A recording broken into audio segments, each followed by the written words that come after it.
오늘은 왜 예수인가 라고 하는 설교 시리즈 마지막 시간입니다. 마지막이지만 가장 중요한 시간입니다. 오늘 설교 제목은 죄의 본질, 구원의 본질, 이렇게 잡았습니다. 약간 제목이 좀 딱딱하기는 합니다만 오늘 우리가 다룰 내용이야말로 이 기독교의 핵심 교리입니다. 우리가 살고 죽는 것이 이 기독교의 이 핵심 교리에 달렸음을 생각할 때 오늘 귀를 쫑긋 세워주시고 잘 들어주시기를 부탁드리겠습니다. 하실 수 있겠습니까? 오늘 내용은 너무나 중요한데 이 짧은 시간 내에 이걸 다 다룰 수가 없어서 좋은 책 한 권을 먼저 소개해드리기를 원합니다. 김유복 목사님이 쓰신 깨어진 세상 희망의 복음이라고 하는 책을 여러분 꼭 좀 읽어보시기를 제가 부탁을 드리겠습니다.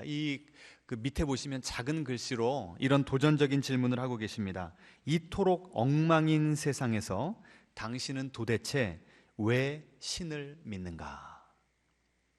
여러분은 이 세상이 깨어져 있다는 것을 인정하십니까? 인정이 안 되세요? 여러분은 온전한 완벽한 세상 가운데 살고 계십니까? 아니죠. 깨어진 세상, 엉망인 세상 가운데 살아가는데 그런데 왜 우리가 하나님을 믿어야 되는가? 라고 하는 질문을 가지고 씨름하면서 쓴 책입니다. 여러분은 언제 깨어짐을 경험하셨습니까? 이 기독교에서 깨어짐이라고 하는 것은 그 다층적인 그 관계로 구체적으로 설명을 합니다. 가장 먼저 나와 나 자신의 관계가 깨어졌다고 말을 합니다. 여러분은 여러분 자신을 대할 때에 여러분 스스로와 편한 관계에 있습니까? 어떠세요? 여러분은 여러분의 그 거울에 비친 모습을 보실 때 야, 참 사랑스럽다. 지금까지 지나온 내 인생을 바라보면서 너 참 수고 많이 했다. 이렇게 좀 뿌듯하고 자랑스럽고 좀 애틋한 그런 마음이 드세요? 아니면 아이고 저 시원찮아가지고 주름 또 늘었네 이러면서 나 스스로를 내가 자꾸 채찍질하고 막 정죄하고 손가락질할 때가 더 많은 것 같습니까? 한번 잘 좀 따져보시면 좋겠습니다. 제가 그 최근에 소개시켜드렸던 그 송지은이라고 하는 그 가수, 그 시크릿의 그 리드 보컬이었던 그 자매도 제가 며칠 전에 간증을 들었는데 그런 얘기를 하는 거예요. 고등학교 때부터 벌써 가수들이랑 앨범을 냈고 20살 때 그 시크릿 그 멤버 핵심 멤버가 됐음에도 불구하고 오히려 그 인기를 누리면 누릴수록 내 자신이 더 완벽해져야 된다는 그런 강박관념에 시달렸다는 겁니다. 자꾸 부족한 것만 보이더래요. 아니 얼마나 그렇게 아름답고 노래를 잘하고 인기가 좋은데도 더 잘난 사람들과 나를 비교하다 보니까 내가 내 자신을 용납하기가 너무나 어렵더라는 거죠. 마치 그 에덴 동산에서 선악과를 따먹었던 아담과 하와가 눈이 밝아져서 뭐가 보였다고 그랬죠? 내 스스로가 벌거벗은 게 보였다고 그랬죠. 그래서 그 모습이 너무나 창피해서 무화과 잎으로 자기 자신을 가렸다고 하지 않았습니까? 우리가 우리 스스로부터 소외가 되면 나와 나 자신의 관계가 그렇게 친밀하지 못할 때 우리는 내가 내 스스로를 볼 때 그런 수치심을 느끼게 됩니다. 두 번째로 이 세상이 이 깨어진 세상 가운데 살아간다는 것은 나와 이웃과의 관계가 깨어졌다는 겁니다. 저는 이 나이가 한 살 한 살 더 먹으면서 이 코드가 맞는다는 게 어떤 것인가를 더 절실히 깨닫고 있습니다. 여러분도 좀 동의하십니까? 이 코드가 맞는 사람들은요 그렇게 오래 알지 않아도 오래 사귀어보지 않아도 그냥 말이 통해요. 그냥 이심전심이 됩니다. 근데 코드 안 맞는 사람은 어때요? 아무리 노력해도 좀 관계가 힘들어요. 그래서 나이가 들수록 이 어려운 관계 좀 피하고 싶거든요. 그러니까 나랑 코드 맞는 사람만 데리고 옆에 끼고 살았으면 좋겠는데 그러다 보니까 내 주변에 점점 사람들이 없어져요. 외로운 인생입니다. 게다가 우리 한국 사회는 워낙 이 사기치는 사람들이 많아가지고 누구를 믿지를 못하겠는 거예요. 그러다 보니 다른 사람들에게 마음을 열기가 어렵습니다. 제가 그 미국에서 목회를 할 때는요 성도님들이 그렇게 먼저 찾아오시고 식사하자고 하시고 그리고 지금까지 살아온 인생들을 다 이렇게 마음을 열고 얘기를 해주셨어요. 그래서 장년 사역을 그렇게 오래 하지 않았음에도 불구하고, 그리고 규모가 있는 교회였음에도 불구하고 한 분 한 분을 제가 상당히 깊이 알았습니다. 그런데 제가 이 봉신교회 오니까요, 12년이 됐는데 아직도 우리 성도님들의 속을 모르겠는 분들이 많아요.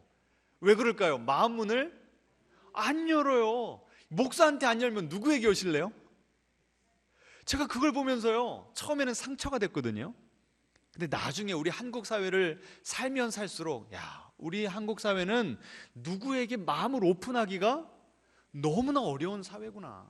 누군가에게 오픈하면 그것이 하나의 약점이 되어서 나에게 나중에 언제든지 공격을 해올 수 있는 그런 사회이기 때문에, 불신 사회이기 때문에 이웃과의 관계도 그렇게 돈독하지 못하구나. 이걸 제가 깨달았습니다. 또 이 세상을 바라보면 어떻습니까? 세상 곳곳에서 지금 전쟁이 일어나고 있고, 빈익빈 부익부, 빈부격차는 커지고 있고, 질병으로 지금 우리 교회에서도 여러분이 지금 이 몸이 아프셔서 얼마나 고통 가운데 계신지 모릅니다. 게다가 기후재앙, 이제 앞으로 지금 인구 절벽된다고 하는데, 그리고 30년 50년 뒤에 이 기후재앙 때문에 먹거리도 없어진다고 하고, 그러니까 뭐 벌써 저도 이제는 이제 조금 있으면 50이거든요. 제가 이렇게 이제 나이를 먹었습니다. 저는 그래서 벌써 지금 이제 중년을 넘어가고 있는 나이가 됐는데, 저는 저희 아들들을 좀 바라보면서, 야, 얘네들이 이 어른이 되고 중년이 될 때는 어떤 세상이 올까 참 암담합니다. 미래가. 그렇지 않으세요? 그러니까 우리가 지금 이 깨어진 세상 가운데 살고 있습니다라고 말할 때에는 나와 나 자신의 관계, 나와 이웃과의 관계, 나와 세상과의 관계가 어그러져 있다는 거예요. 깨져 있다는 거예요. 뒤틀려 있다는 겁니다. 자, 이런 세상 가운데 살아가면서 여러분 안녕하세요? 우리 앞뒤자로 인사하겠습니다. 안녕하십니까? 여러분, 이거는요, 단지 아침, 점심, 저녁에 서로 바라보면서 안부를 묻는 인사가 아니에요. 여러분, 안녕이라고 하는 단어는요, 히브리어의 샬롬이라고 하는 단어와 동의어입니다. 샬롬이 무슨 뜻입니까? 샬롬은 아까 제가 말씀드린 그런 다층적인 관계가 다 아름답게 맺혀져 있는 상태, 서로가 조화를 이루어서, 야, 참 인생 살만하다, 나는 지금 풍성한 삶을 누리고 있다 라고 하는 그 상태를 가리켜서 샬롬이라고 하는 거예요. 여러분, 이런 샬롬을 누리고 계세요? 한두 관계는 누릴 수 있으나 그 모든 관계를 충만하게 샬롬을 누리고 있다라고 말씀하실 분들은 몇 분 안 계실 것 같아요. 자, 그러면 아까 그 소개시켜드렸던 그 책의 도전적인 질문, 이토록 엉망인 세상에서 당신은 도대체 왜 신을 믿는가? 아니, 이 세상이 이렇게 깨어져 있다면 도대체 하나님은 무엇을 하고 계신가? 신이 계시다면 이렇게 세상이 깨어지도록 내버려둘 수 있는가? 라고 하는 질문이 들지 않을 수가 없습니다. 여러분은 이 질문 가지고 고민을 해보신 적이 있으십니까? 없으십니까? 없으세요? 이제부터 그 질문을 좀 하셔야 됩니다. 내 마음에서부터 시작해서 세계 곳곳이 지금 왜 이렇게 세상이 살만한 세상이 아닌가 아우성치고 있습니다. 우리의 눈을 조금만 들면, 우리의 귀를 조금만 열면 세상 곳곳에서 이런 아우성이 들리는 거예요. 그리고 우리 마음 가운데는 이 샬롬을 향한 염원, 내가 이런 모든 관계가 아름답게 조화를 이루는 충만한 삶을 살고 싶다라고 하는 염원이 우리 속에서 느껴지는 것입니다.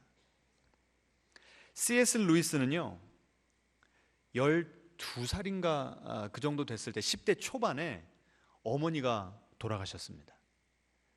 그때만 해도 이 교회를 다니고 있어서 하나님께 열심히 기도했답니다. 어머니 살려주시라고. 그런데 세상을 뜬 거예요. 그래서 그때 하나님께 선언을 했습니다. 나는 이제 당신 믿지 않습니다. 이렇게 내가 사랑하는 어머니를 데려가시는 하나님, 그런 하나님은 믿지도 않고 이 세상에 존재하지도 않는다고 나는 믿겠습니다. 그래서 무신론자가 됐어요. 그런데 중년이 지나고 나중에 다시 예수님을 믿게 되었습니다. 그런데 예수님을 믿은 이유가 뭔지 아세요? 이 세상의 깨어짐 때문에. 신기하지 않습니까? 왜 신앙에서 떠나갔다고요? 이 세상의 깨어짐 때문에. 그런데 왜 예수님을 다시 믿게 됐다고요? 이 세상의 깨어짐 때문에. 인용문을 좀 보여주시겠습니까? 자, 하나님을 반대하는 저의 논거는, 지금 C.S. 루이스의 그 책에서 인용한 겁니다. 저의 논거는 세상이 너무나 잔인하고 불의하다는 데 있었습니다.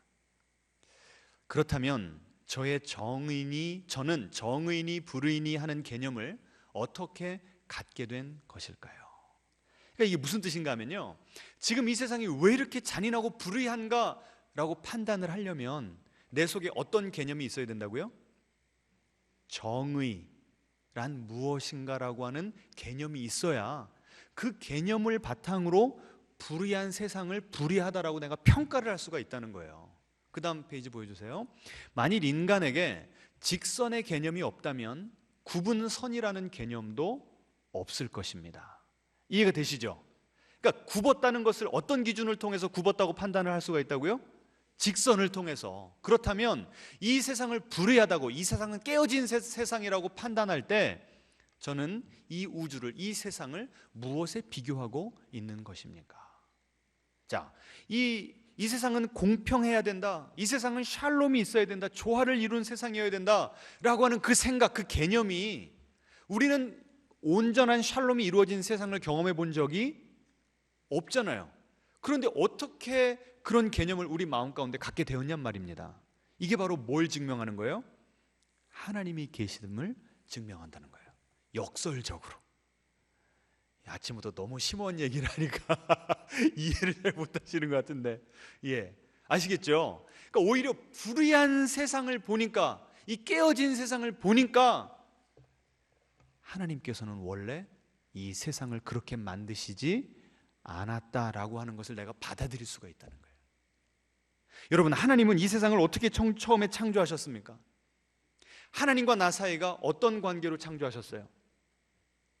아담과 하와는 하나님과 같이 거닐면서 대화를 나누고 사랑의 교제를 나눴습니다. 인격적인 지정의를 가지고 하나님과 소통하는 삶을 살았어요. 여러분, 그런 인생 원하지 않습니까? 아니, 좀 반응을 보이시라니까. 우리는 때때로 기도할 때 내 기도가 하나님께 지금 상달되고 있는지, 하나님이 내 기도를 듣고 계신지 좀 답답할 때 있지 않습니까? 정말 하나님이 계시면 어떤 하나님이신가 암중모색할 때가 많잖아요. 그런데 하나님께서 원래 창조하신 세상은 그런 세상이 아니었다는 겁니다. 하나님께 대화를 나눌 수 있고, 하나님이 우리를 얼마나 사랑하시는지 음성을 들려주시고, 그럼 내 마음이 너무나 충만해지는 그런 세상을 하나님께서 만드셨다는 거예요. 하나님이 나를 그렇게 사랑하시니 내가 내 자신을 바라볼 때 어떨까요? 세상이 어떤 기준으로 나를 평가하건 상관없이 이 세상을 창조하신 하나님이 나를 사랑하신대요. 그러면 남 부러울 게 있어요, 없어요? 없어요. 앞뒤적으로 다시 한번 인사하겠습니다. 하나님이 나를 당신을 사랑하십니다. 그 하나님이 나를 바라보시고요, 너는 내 걸작품이다 말씀하시는 거예요. 여러분, 한번 앞뒤적으로 돌아보세요. 여러분과 똑같이 생긴 사람 있습니까, 없습니까? 아무도 없어요. 다시 한번 인사하겠습니다. 당신은 하나님의 걸작품입니다.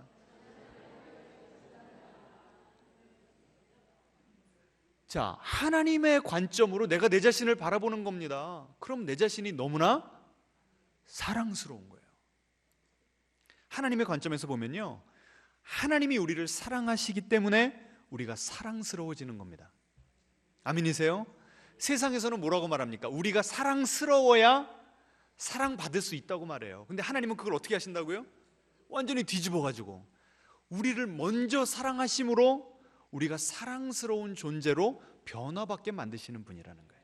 이게 하나님께서 오리지널하게 이 세상을 만드셨을 때 우리가 우리를 마땅히 바라봐야 되는 그런 관점이었던 것입니다.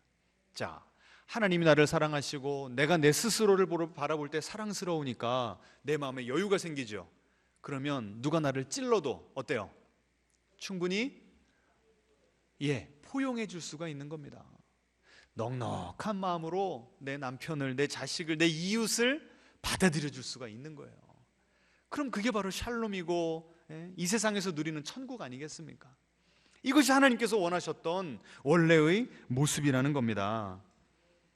그런데 왜 이 세상은 이렇게 엉망이 되었을까요? 왜 이렇게 깨어진 세상이 되었을까요? 이것이 바로 오늘 설교 말씀의 핵심입니다. 이 깨어진 세상의 가장 밑바닥에 가보면 뭐가 있냐 하면 죄가 있어요. 죄. 따라해 보겠습니다. 나는 죄인입니다. 여러분 기분 좋으세요? 나쁘세요? 기분 나쁘죠? 나는 히틀러도 아닌데 왜 나를 죄인이라고 하나? 내가 그 말 들으려고 지금 이 아침에 이렇게 와 있나? 헌금까지 내면서. 여러분 성경에서는요 죄를 완전히 다르게 정의를 내립니다. 에덴 동산에서 뱀이 하와에게 와서 유혹을 합니다. 뭐 따먹으라고? 선악과를 따먹으라고. 인용문 보여주시겠습니까? 뭐라고 유혹을 하는가 하면 너희가 그것 즉 선악과를 따먹는 날에는 어떻게 된대요? 하나님과 같이 돼요. 여러분 아담과 하와가 왜 선악과를 따먹었다고요? 그 선악과가 맛있어 보여서요? 그건 아주 유치한 해석입니다. 가장 깊게 들어가 보면 뭐 때문에요? 그걸 따먹으면 누구처럼 되니까요? 하나님처럼 되니까. 죄의 핵심이 바로 여기 있습니다. 죄가 뭐예요? 내가 하나님의 자리를 차지하는 것. 이게 바로 죄입니다. 지금까지 여러분은 죄 그럼 뭘 생각하셨어요? 도둑질하고 사기치고 다른 사람에게 폭력을 가하고 이걸 죄라고 생각하셨죠? 기독교는 훨씬 더 깊이 들어갑니다. 죄가 뭐라고요? 내가 보세요. 하나님이 이 세상을 창조하셨으면 내가 하나님의 자리를 차지한다는 게 말이 됩니까? 안 됩니까? 안 되죠. 선악과는 왜 주셨는가 하면 선악과 따먹지 마라. 이 에덴 동산의 모든 실과는 따먹을 때 선악과만 따먹지 마라. 무슨 뜻입니까? Know your place. 네가 있어야 될 자리가 어딘지를 알아라. 이 뜻이에요. 우리의 자리는 어디입니까? 따라해 보겠습니다. 나는 피조물입니다. 그러면 피조물과 하나님과의 관계, 창조주와의 관계는 어때야 될까요? 하나님의 말을 듣고 하나님을 섬기고 하나님을 예배할 때에 하나님께서 원래 우리에게 작정하셨던 모든 샬롬을 우리가 누리게 되는 것입니다. 그런데 왜 우리가 이런 샬롬을 잃어버렸다고요? 내가 하나님의 자리를 차지하려고 했기 때문에. 자, 우리의 이런 실존을요 예레미야 2장에서는 이렇게 표현합니다. 같이 한번 읽어보죠. 내 백성이 두 가지 악을 행하였나니 곧 그들이 생수의 근원이 되는 나를 버린 것과 스스로 웅덩이를 판 것인데 그것은 그 물을 가두지 못할 터진 웅덩이들이니라. 자, 두 가지 악을 행했대요. 두 가지 죄를 졌는데 첫 번째 죄는 뭐래요? 하나님이 우리의 뭐 되십니까? 생수의 근원 되신대요. 그러면 우리가 이 세상을 살아가려면 그 생수의 근원으로부터 그 생수를 공급받아야 되지 않겠습니까? 그런데 우리가 어떤 죄를 졌다고요? 그런 하나님을 버렸대요. 이게 바로 죄의 핵심이라고 제가 말씀을 드렸습니다. 자, 두 번째는 어떤 죄를 졌대요? 스스로 웅덩이를 팠대요. 왜 웅덩이를 팠을까요?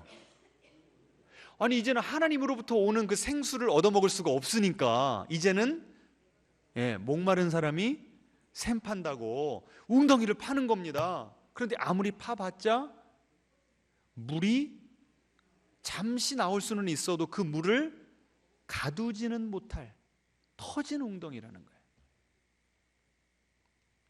그럼 우리가요 우리 인생에 주인이 되고 하나님 나는 당신이 필요 없습니다. 내 인생에서 몰아버리는 것이요 크게 두 가지 모습으로 나타납니다.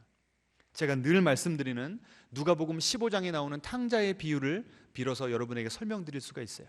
자, 보세요. 우리가 보통 하나님을 떠났다 그러면 이 누가복음 15장에 나오는 아버지에게는 아들이 몇 명이 있었다고 그랬죠? 2명 있다고 그랬죠. 첫째 아들과 둘째 아들이 살아가는 모습이 너무나 달라요. 우리가 보통 하나님을 떠났다라고 할 때는 첫째 아들을 생각합니까? 둘째 아들을 생각합니까? 둘째 아들을 생각해요. 둘째 아들이 뭐라고 얘기했습니까? 아버지 어차피 돌아가실 거 유산 빨리 주십시오 해가지고 돈에 이 아버지의 그 부자 아버지의 전 재산의 3분의 1을 띄워가지고 외국으로 달아났습니다.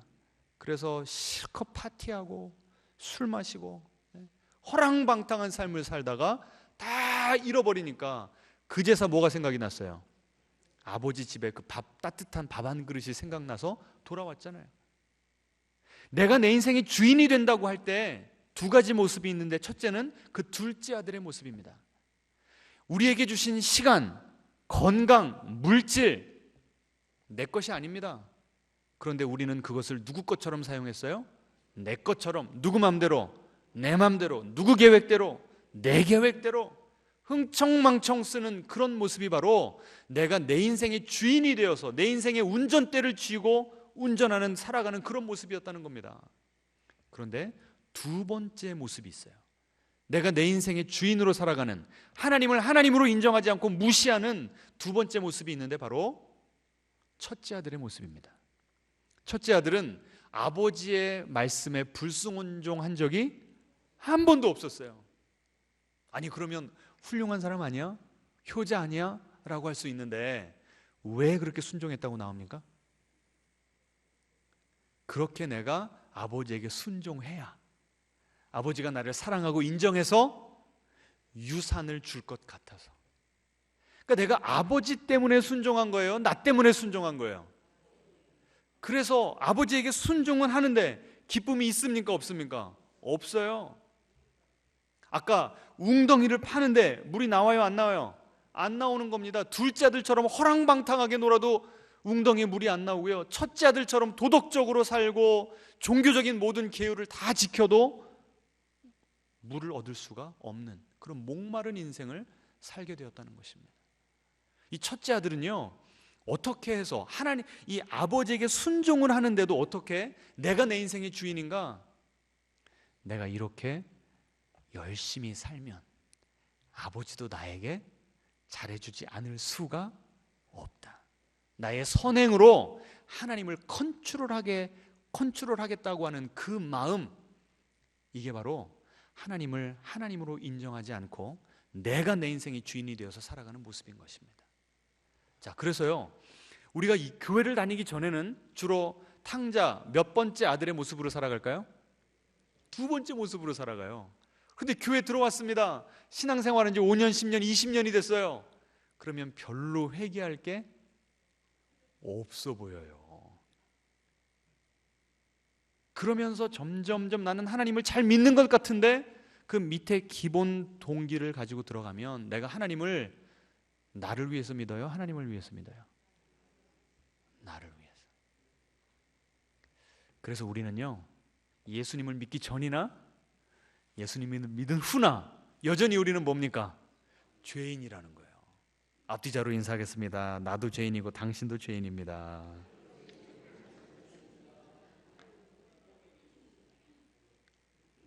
사랑하는 모습은 너무나 다른데 그 밑에를 보면 내가 하나님을 하나님으로 인정하지 않고 인생의 그 왕좌에, 내 마음의 왕좌에 누가 지금 앉아 있는 거예요? 내가 앉아 있는 거예요. 그런데 여러분 한번 따져봅시다. 내 인생을 내가 쥐고서 내가 컨트롤하려고 하다 보니까 인생이 잘 살아지시던가요? 인생을 살아보신 분들이니까 한번 솔직하게 대답을 해보세요. 인생이 여러분 마음대로 살아지시던가요? 그래서 성경에서는 이렇게 말합니다. 같이 읽어보죠. 죄의 삭은 사망이니라. 하나님을 내 인생에서 밀어내니까 하나님과 나와의 관계가 끊어졌습니다. 하나님의 사랑을 내가 경험하지 못하니까 내가 내 자신을 바라볼 때에도 사랑스럽지 않아요. 세상적인 기준으로 나를 철저하게 보면서 계속 나를 채찍질합니다. 그렇게 내 마음이 황폐해지니까 내 이웃과의 관계도 끊어져 있을 때가 많은 거예요. 샬롬을 경험해야 될, 우리 풍성함을 누려야 될 우리 인생이 뭘 맛보고 있다고요? 죽음을 맛보고 있다는 거예요. 정말 한국 사회를 볼 때도 그렇습니다. 우리나라가 지금 OECD 가운데, OECD 국가들 가운데 1등하는 거 여러 개 있죠. 그 중에 하나가 뭡니까? 자살률이에요. 자살률. 게다가 꼴찌하는 거 있죠. 뭡니까? 출산율. 그러다 보면 우리나라는 지금 30년, 50년 뒤에는 어떻게 돼요? 완전히 지금 인구 절벽. 지금 우리는 풍요의 신을 섬기고 있지 않습니까? 어떻게 하면 부자 될까? 어떻게 하면 더 많은 것을 누리고 살까? 그렇게 애를 쓰면서 내 자식이 적어도 나보다는 더 잘 살아야 되겠길래 아이들을 그렇게 잡으면서 사는데, 동의하십니까? 잡으면서 사는데 풍요의 신을 섬기는데 죽음을 맛보고 있어요. 이게 바로 하나님을 떠난 사람들의 실존이라는 겁니다. 자, 이제 여러분 인생의 깨어짐을 이제 좀 확 좀 이렇게 피부로 와닿게 느끼고 계십니까? 자, 그렇다면 기독교에서 말하는 이 구원은 무엇인가? 아까 제가 오늘 설교 제목이 뭐라고 그랬죠? 죄의 본질, 구원의 본질. 지금까지는 제가 죄에 대해서 설명을 드렸는데, 그럼 구원의 본질은 무엇인가? 한번 인용문을 보여주시겠습니까? 존 스토튼 목사님이 이런 기가 막힌 글을 썼습니다. 여러분 이걸 좀 외우셨으면 좋겠어요. 같이 읽죠. 죄의 본질은 인간이 하나님이 되려고 한 것이라면, 구원의 본질은 하나님이 친히 인간이 되신 것이다. 아멘. 인간이 하나님의 자리를 차지하려고 하다가 죄인이 되었고 모든 관계가 끊어져서 샬롬이 깨어져 버렸기 때문에 하나님은 그것을 회복시키시기 위해서 어떻게 하셨다고요? 신의 자리를 박차고 내려오셔서 인간이 되셨다는 거예요. 신이 인간이 되셨다. 누구를 가리키는 겁니까? 예수 그리스도를 가리키는 것이죠. 그 다음 페이지요. 같이 읽죠. 하나님이 계셔야 마땅한 자리를 차지한 인간을 구원하시기 위해 하나님은 스스로 낮아지셔서 인간이 마땅히 있어야 할 자리에 친히 들어오셨다. 아멘.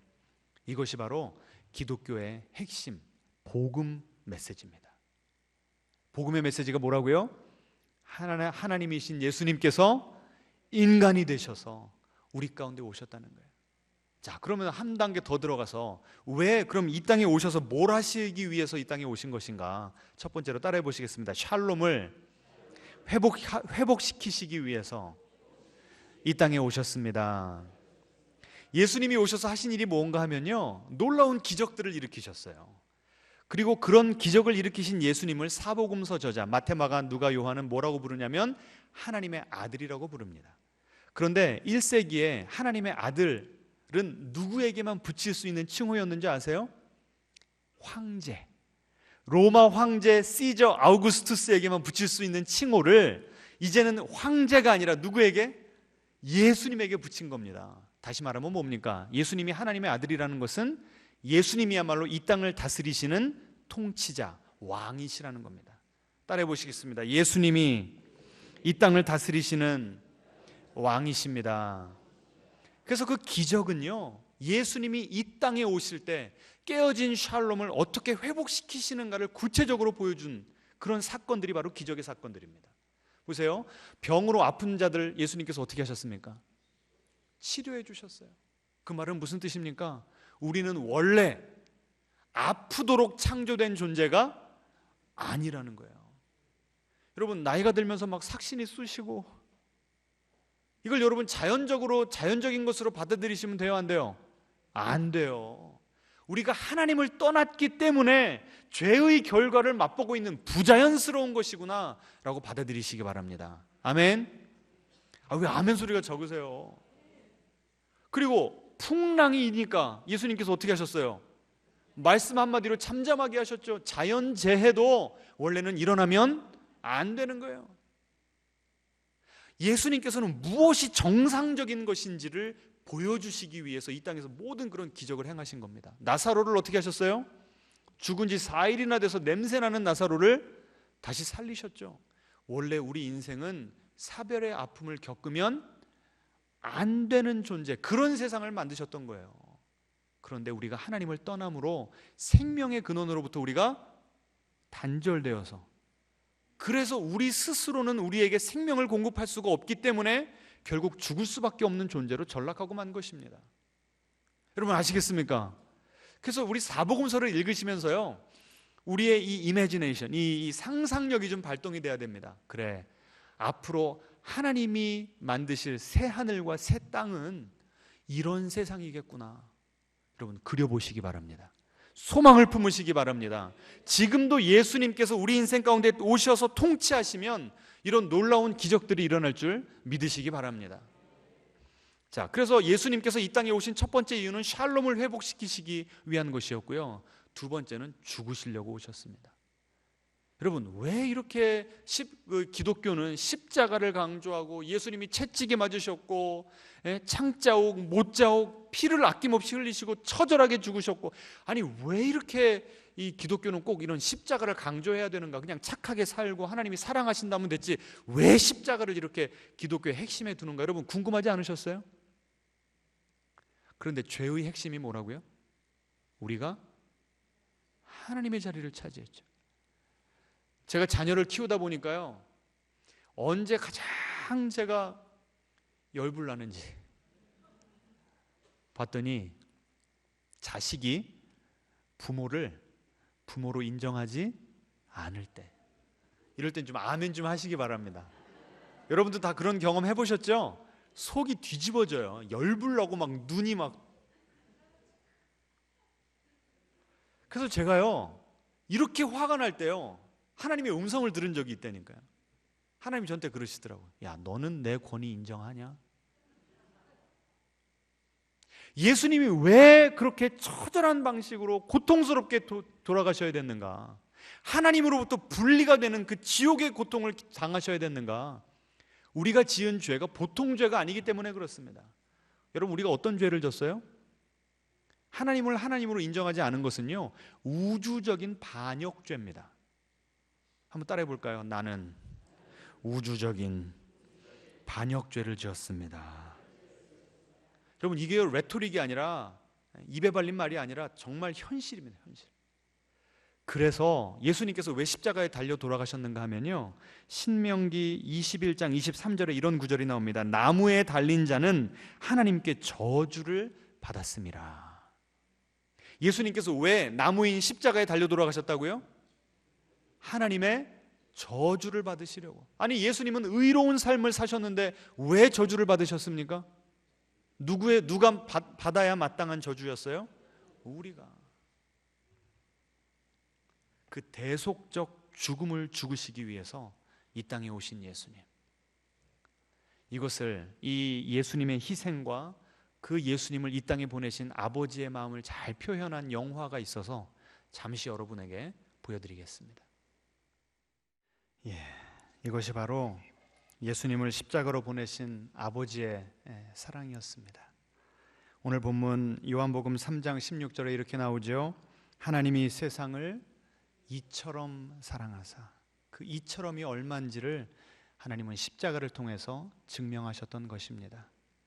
주님이 우리를 이렇게 사랑하신다면, 이렇게 우리의 그 죄를 뒤집으시기 위해서 인간이 되셔서 십자가까지 지셨다고 한다면 이제 우리는 주님을 신뢰해야 되지 않겠습니까? 단지 아쉬울 때만 주님을 찾아가는 것이 아니라, 주님 이제 우리를 다스려 주십시오. 우리 인생 가운데 모셔드립니다. 주님, 깨어진 샬롬을 오셔서 회복시켜 주십시오. 주님의 그 생명수, 그 주님의 평안과 생명을, 기쁨을, 축복을 우리가 맛보는 그런 인생 살기를 원합니다. 우리 함께 찬양하시면서 주님께 나아가겠습니다.